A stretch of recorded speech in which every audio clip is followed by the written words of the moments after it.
சீலா மீன் ரோஸ்ட்டு முக்கால்வாசி முடிஞ்சிருச்சு.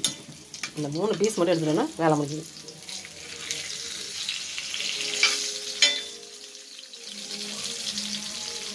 சீலா நெய் மீன் ரோஸ்ட்டு, தேங்காய் நெய்யில் செஞ்ச சீலா நெய் மீன் ரோஸ்ட்.